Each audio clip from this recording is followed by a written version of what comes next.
Welcome back, everybody, to another episode of Ben on Sports.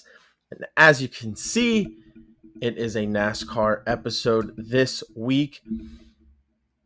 Moving on from the All Star race and moving into the famous Memorial Day weekend crown jewel race, the Coca-Cola 600 at Charlotte Motor Speedway. Let's get into it. So, here's some storylines. As I said, crown jewel race weekend. And I was interested, and I thought I knew the answer, but I didn't want to say it without researching it first. But very, very few drivers have won all four of the crown jewel races in NASCAR in their career. In fact, I believe it's only four drivers off the top of my head, and including no active drivers. So I wanted to go and look and see if anybody needs the 600 to get there. Well, ladies and gentlemen, there is four active drivers that are one race away from collecting all of the crown jewel events. Those drivers are Denny Hamlin, Kyle Busch, Kyle Larson, and Brad Keselowski. Out of those four, all of them already have a Coca-Cola 600. So there will be no crown jewel completion tonight or this Sunday night. But there is some other people who maybe aren't necessarily that close who need it. Austin Dillon has two. Austin Dillon is the only person with two, but he also has a Coca-Cola 600. So if there is a new crown jewel winner or somebody who's never won this race before, it will be somebody getting their first or second crown jewel victory. Eric Jones has two crown jewel victories. They're both in the Southern 500. So this would be getting halfway there. William Byron, two 500s, but no other crown jewel victories. So this would get him halfway to the crown jewel. Cindric has a 500. Briscoe has a Southern 500. Both of those guys could get halfway there. Christopher Bell already has won this race. Joey Logano is probably the biggest surprise name on here.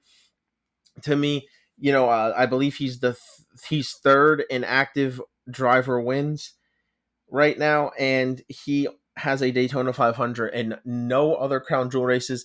And then another big name, Ryan Blaney, has one crown jewel win, but it is also in this event. So the best we're going to see this week is somebody get their second different crown jewel race, or somebody get their first. I guess a couple of people can repeat it, but it is still important. It is still a crown jewel race, and even if you already have the Coca-Cola 600, you probably still want to win this one. But that's my little side quest or little wormhole to get into there. I want to see somebody complete it.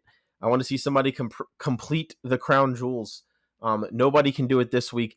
Believe it or not, out of the three out of the four guys I mentioned that have three of the four all need the Daytona 500. It's been well documented with Kyle Busch, but Larson and Keselowski both need the 500 for them to complete it. And then Denny Hamlin obviously has three of those. Denny Hamlin has won the most crown jewel events in out of active drivers. He needs the Indy or the Brickyard 400. I keep on wanting to say Indy 500 when that's not even this series. But yes, the Brickyard 400. So Denny Hamlin will get a chance later this year. I gave you some notable drivers who have not yet won the 600 there. And speaking of notable drivers, how about Kyle Larson trying to do the double, the Coca-Cola 600, the Brickyard 500, doing 1,100 miles of racing in one weekend. Hopefully it doesn't rain and Larson is able to complete it. In my opinion, Tony Stewart still has the best effort in doing the double, having two pretty darn good, solid finishes. And Kyle Larson looking, to surpass Tony Stewart, another guy that people say is one of the best pure race car drivers of all time. Not best NASCAR, not best IndyCar, not best this, but just pure race car drivers. Kyle Larson trying to join that list this weekend, and I am looking forward to it. And then a couple of and then a couple other things here. How many individual race winners would there be? Last year, a couple years ago, there was especially with the next gen, it feels like there's 14, 15, 16, which is very important when you're talking about the playoff picture. While there hasn't been a year under this playoff format where there's 16 different race winners that make the playoffs. Usually, if we get more than 16, more than 15, it's coming from during the playoffs after they already missed it, and then they're picking up the win. How many different race winners will there be? There's only what, 7 or 8 this year. Um, so we're kind of on pace for that same area, but it hasn't felt like there's as many drivers that can win. But there's a lot of road course races this summer, and if there's a place for that to change, it is road courses. I also want to say, why is Joey Logano mad? Like, I get why he's mad about the All-Star race, but being mad at Christopher Bell for what he did to win the race, A, it's not a points race. B, it's not like he completely wrecked Logano, something Logano has done to multiple drivers and is very familiar with. And it just seems weird to kind of be mad at Bell. I don't think Bell probably pushed him high a little bit and ran him out of room, but he didn't put him into the wall. And Bell had been working on him. I just, for what we've seen the last couple years in NASCAR, with especially just with guys trying to wreck people. You think about an incident Logano was involved in last year with Austin Dillon. That was horrendous. And maybe that's the worst example, but we've seen so many guys the last couple of years, I feel like, especially in the next gen car with its durability, just completely move. Like, did Bell probably get a little bit high and run him out of room a little bit? Yes, but is it that bad? I don't think it was that bad. It wasn't even a points race. If anything, in the All-Star race, when you're not racing for points, you're just racing for money. There's less long-term effect if somebody were to wreck you, and you can probably recover that. I think Logano, they're race car drivers. They get very upset in the moment, and I understand that. But I think Logano really doesn't need to be that upset. I don't think Bell did anything too horrific like Logano's acting. Or, like, in my opinion, I digress. I think it's weird that Logano was mad. And if you agree or disagree with me, I want to see it in the comments. Let me know if you think Logano has a right to be mad over Christopher Bell's move late in the All-Star race to get the lead. Let me know if you think he should or shouldn't be in the comments below. Another thing I want to ask, who to look out for this summer? There's some guys maybe that haven't won a race yet this year, haven't won a race this season. Some guys looking to make a name for themselves with new teams, or some young guys trying to prove it's their year. Who to look out for this summer? I'll give you a couple names, and I'm going to try not to do. I'm not going to do the big names that usually win races and are usual championship contenders, because we know to look out for them. I'm talking about guys like Carson Hocevar. Talked about him a little bit last week. I think Carson Hocevar can be on the precipice of bringing Spire Motorsports to a kind of scary mid-tier team. Hocevar is more consistently bringing speed. He has the talent as a driver. He's definitely not afraid to do whatever he has to do to win. I think Hocevar could be on the precipice of a summer breakout. Ryan Preece, unfortunate All-Star Weekend event. You can't make that mistake, but Ryan Preece is bringing speed a little bit more consistently, and RFK, I think, is getting a little bit more consistent. Maybe look out for them. Chris Buescher, especially if he fights off this penalty, look out for him. I think, he's won multiple races. He didn't win one last year. He won multiple 2 years ago. Maybe Chris Buescher, he got hot in the summer 2 years ago, and it propelled him into the playoffs with 3 wins. Look out for Chris Buescher this year. Any of the road course ringers, I would be looking out for, because there's still quite a few coming up in the next 2 months or so. Josh Berry, he is a race winner this year, but he's pretty darn good on 1.5 miles. There's still quite a few left, and I think Josh Berry maybe is proving that he has more speed than people maybe realize. I think that's all. I was going to say Michael McDowell, but he's been to the playoffs before. He's won multiple races in his career. He's kind of a grizzly vet. People know what McDowell's going to do, but there's enough road courses left where maybe McDowell gets one. Let me know who you're watching out for. Oh, yeah. One more person that is with a new team. I think Chase Briscoe and Joe Gibbs Racing, James Smalls at 19 team. I think they're slowly figuring things out. And as they continue to figure things out, I think Briscoe's talent will get them into victory lane. I think Briscoe has more talent than people realize. And I think that they're still kind of working through some bumps and figuring out how to be this new team together. But when the 19 team, James Malls and Chase Briscoe, start firing on all cylinders and get it figured out, that could be a scary team going towards the end of the year that is currently in the playoffs. And Prime coverage starts this week. So if you are looking for this race and you don't see it on Fox or USA or NBC or Fox Sports, the normal channels, it is on Prime Video. Prime Video starts their short run of NASCAR televised events. I'm sure a lot of people will be happy who are off Fox. New broadcast team. I'm interested to see, Prime has been doing qualifying, but I'm interested to see what a whole race broadcast looks like for them with their own graphics package and things of the sort. Long storyline, I know. Let's get into the actual meat and preview this week. So history at Charlotte, I don't include the Roval because the Roval is not what we're racing on. We're racing on the Charlotte Oval. History at Charlotte in the next gen, the 3 Coca-Cola 600 winners, Denny Hamlin, Ryan Blaney, Christopher Bell. Pretty standard big name drivers. Your tops, all of these guys are top 5, top 6, top 7 drivers in the sport with the 3 best teams that usually are the most competitive. Best average finish, Tyler Reddick, 1 race with RCR, 2 races with 23XI, has an average finish of 5. He's the only guy averaging a top 5. Kyle Busch, 1 year with Joe Gibbs, 2 with RCR. He has a 7.7 average finish. Christopher Bell, with a 10th place average finish. Alex Bowman, quietly 10.3. William Byron, 12.3. It is a shock to not see Kyle Larson in a top 5 with best average finish, but here we are. And then the reason why I have a star, you can see 3 guys on here. Harvick had, only retired at the end of the 2023 season, but he technically has the second best average finish with a 7. Truex has raced all 3 races and averaged a top 10 finish here, but he is retired and not racing. And Barry only has 1 race. Last year was the only time he's raced it, as he was a rookie last year. So I didn't feel like it was fair to count him with his average finish of 10th because he has only raced 1 race. If Truex has had speed here in the past and Briscoe's had speed, I was just talking about that, maybe they figure it out. But that hasn't been the case at every track where Truex has had speed. That team has had speed. Briscoe hasn't had speed at all the tracks Truex has had, and vice versa. So again, some growing pains, but maybe something to look out for. Most top 5s, 4 drivers tied at 2. Remember, there's only 3 races, so there's a lot of bunching up here.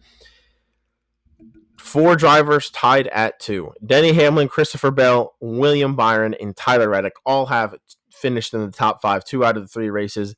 Then 5 active drivers. Notice the term active there. With top 5s, Blaney, Keselowski, Briscoe, Busch, and Wallace, all guys that have had good runs here in the next gen car at least once. And then most top 10s. Tyler Reddick has 3. Only driver that has finished in the top 10 all 3 times they've come here and done this event in the next gen. And then there's 6 drivers tied at, well, not 5. It would be 2. Bowman, Stenhouse, Byron, Busch, Bell, Hamlin. Maybe some surprise in there like Ricky Stenhouse, but hey, Ricky Stenhouse has proved he's fast here. Favorites to win at Charlotte. Remember, Charlotte, it's the longest race in NASCAR, 600 miles. The Daytona 500, the big famous race, is only 500, and most races are not more than 400 miles. So this is by far the biggest race in NASCAR in any given year. It is also one of the very few Sunday night races because Memorial Day is the next day, which is part of the reason why this event is so big. But again, 600 miles, that's hard on drivers, it's hard on equipment, it's hard on teams. So it usually takes a very experienced team, experienced group of people to be fast at Charlotte. And that being said, Hendrick Motorsports, Joe Gibbs Racing, and Team Penske are the 3 teams that I think have the best shot of winning this week. What a shocker. They've never been top 3. And then I give it to 23XI in 4th and RFK Racing in 5th. because obviously Tyler Reddick has proven to have speed on this track um, with 23XI, and then RFK, Keselowski has a good finish. Buescher has done well on mile and a half with RFK and has raced somewhat well at Charlotte with RFK and the next gen. And Ryan Preece, maybe not great, kind of confusing results this year so far. But those are why I have that there. I also wouldn't count out somebody like a Ross Chastain. He's done well in the Coca-Cola 600. And even RCR with Kyle Busch and Austin Dillon both have won this race before. And RCR's never just come out of nowhere and won a 600 before, right? That's never, ever happened. So that fifth spot's kind of contested. But those are the teams I'd be looking out for. Well, in terms of drivers, Denny, pretty obvious. He's usually one of the favorites. Tyler Reddick in second. Only guy who's finished in the top 10 every single next gen race here. Eventually, Tyler Reddick's going to get his win this week or this year. Why not this week? Kyle Larson usually is my favorite for a lot of tracks. I wanted to change it up. And he's going to run 500 miles in an Indy car before this race even starts. Maybe that wears him out a little bit. He's still probably going to be super fast. So I would not count him out. Christopher Bell won the All-Star race. Bell likes to get wins in bunches. He heats up and gets wins in bunches. He won this race last year. It's hard not to have him near the top of the odds list. William Byron, he's pretty consistently fast on every track. Hendrick Motorsports historically loves Charlotte Motor Speedway. I expect to see William Byron at the front as a contender. Kyle Busch, maybe he built some momentum with his finish in the All-Star race last week. He's been good here in the next gen car, even with RCR, because I know sometimes people are like, well, yeah, he was fast here, but was he fast with RCR? Yes, he was and is, specifically at Charlotte. He's another previous race winner. And I was talking about experience. Kyle Busch is one of the more races than any other active driver. Kyle Busch knows what he's doing. He's definitely experienced. He knows how to race over 600 miles. Look out for Kyle Busch. Ryan Blaney won this event 2 years ago. He's been fast. He hasn't had the results. Maybe this is his first win of the season. Joey Logano, super hot. Won a race recently. Had a great run going at the All-Star race. Arguably should have won. Almost won. Almost doesn't count in NASCAR, though. He's super hot. Never won this race before. Never won this Crown Jewel event. Maybe he gets his second Crown Jewel victory this week. And then Ross Chastain, it feels like he's building and building and building. Another great run at the All-Star race. Could have won if Bell and Logano were racing with each other a little bit longer. Still got a solid third place finish. I talked about it. The All-Star race can give momentum. It can take momentum. It can spark championship runs. Maybe it's going to spark Ross Chastain to go on a little hot streak.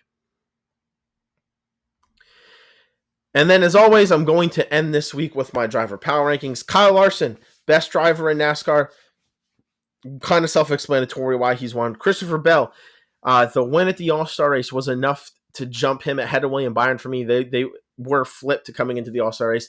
But even if it doesn't count as a points race, again, I just think you can get some momentum off of that victory. Christopher Bell also had a good run 2 weeks ago.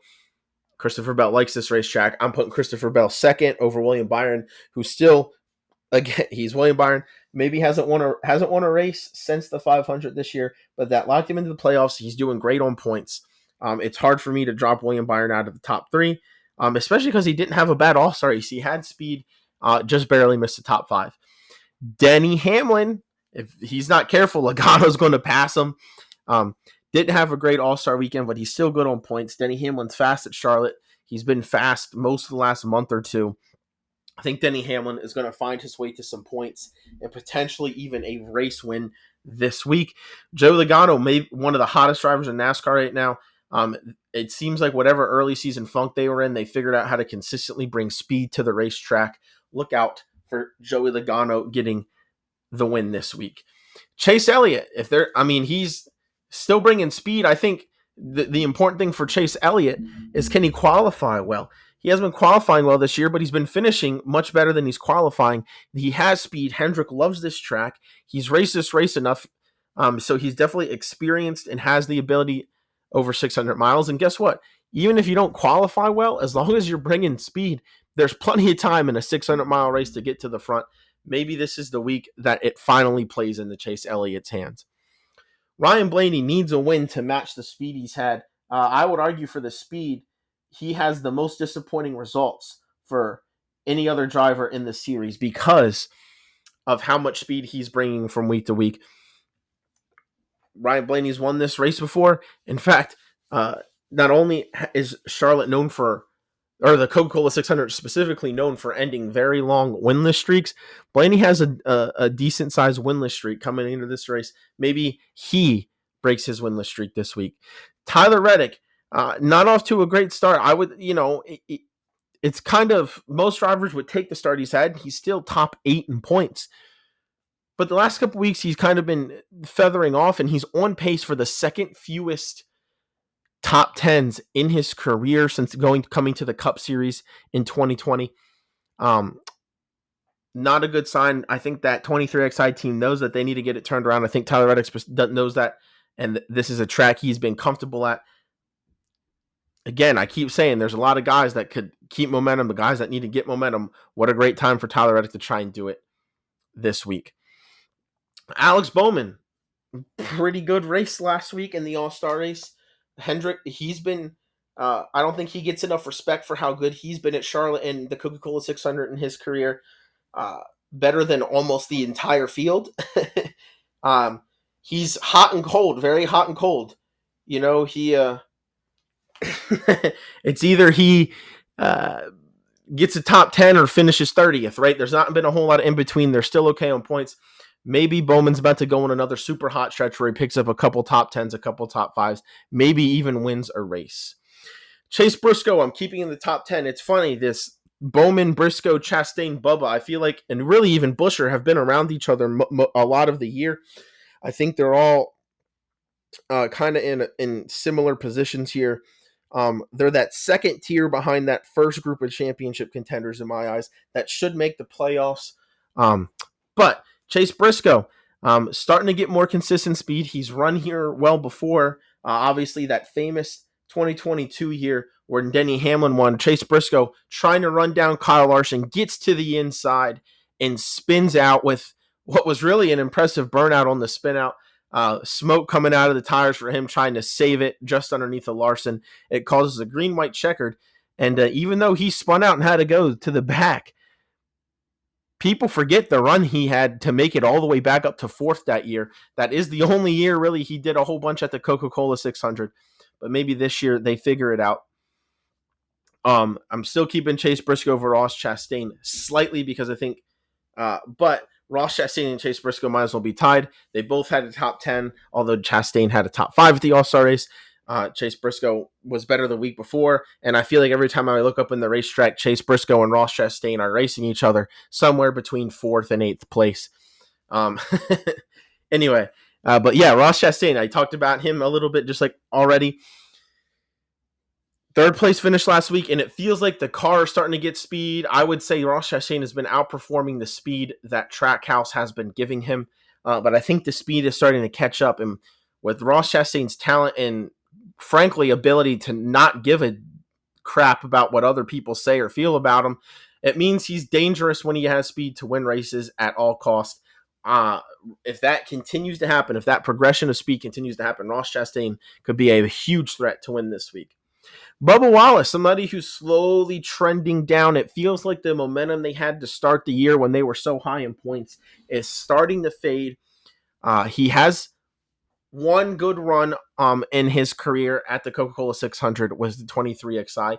They desperately need another. He's still okay on points, but he has to stop this slide that he's on. And I think in general, 23XI as an organization needs to find some speed. I move Chris Buescher up. They are challenging the penalty, so maybe that gets reversed. So, I'm going to move him up a couple spots. He had a good all-star race performance. And again, he's pretty good on 1.5 miles with RFK Racing. I mentioned that earlier. He's still, if that penalty gets reversed, he'll be okay on points. Not comfortable, but okay. And Chris Buescher is always a threat to win on these 1.5 miles. Guess what Charlotte is? 1.5 miles. Austin Cindric, I'm still, not a great All-Star weekend. He's historically has not been good at all in this particular race. I'm waiting for Austin Cindric to break out on a track that is not a road course or a super speedway. And for all of you people talking about the WWT race win, that one just doesn't do it for me for multiple reasons that I'm not going to get into right now. Cindric, still a race winner. Even without the race win, he'd be top 16 in points. But it's hard for me to move him up higher until he A, gets on a hot streak, or B, proves that he has become more well-rounded as a driver. Josh Berry, another guy that didn't have a great All-Star weekend on terms of speed and where he finished. But the last points paying race, he did pretty good. And I still trust him on mile and a half. He's arguably been the most consistently fast guy on mile and a half. So that's where his one win is. Kyle Busch, I've said it at nauseum how good he has been in this particular race. He was good in the All-Star race. Maybe RCR is starting to find some speed. Maybe Kyle Busch is about to find some speed. And remember that thing I said about Charlotte and the Coca-Cola 600 ending really long winless streaks? Maybe it's Kyle Busch's turn to put his name on that list. Ricky Stenhouse has run well here. It's one of the few non-super speedways Stenhouse has found speed in. He's, again, hanging around the cut line on points. Maybe not the best of All-Star weekends, not the worst for probably where he expected to be either. I think Ricky Stenhouse could be a sneaky top 10 contender this week. Ryan Preece was fast, made an awful mistake at the All-Star Open, which kept him out of the main race. I still think he has somewhat decently consistent speed. He has some experience at this track, although it, maybe not the best finishes. I truthfully believe Ryan Preece is a threat to get some points and get a top 10 this week, especially if RFK brings some speed they have.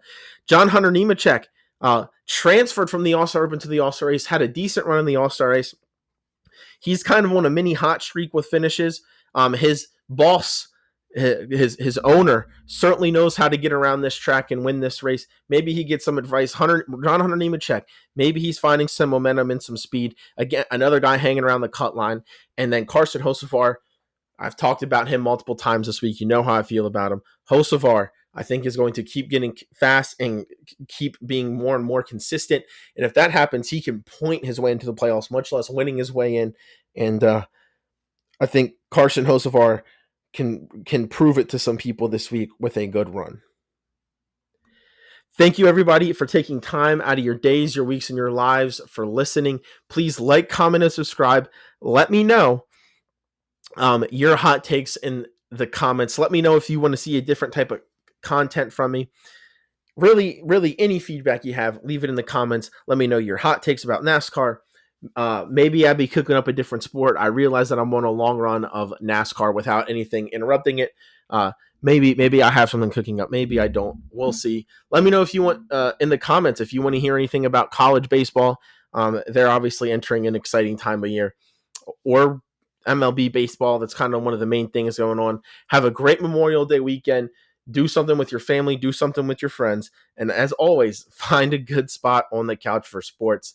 We got Eastern and Western Conference Finals for the NBA and NHL. We got this awesome NASCAR event, college baseball, and MLB baseball. All of them have wonderful events this weekend, all of them entertaining to watch. So while you're spending time at cookouts with your family, find a TV. All right? Everybody stay safe this weekend. Peace out.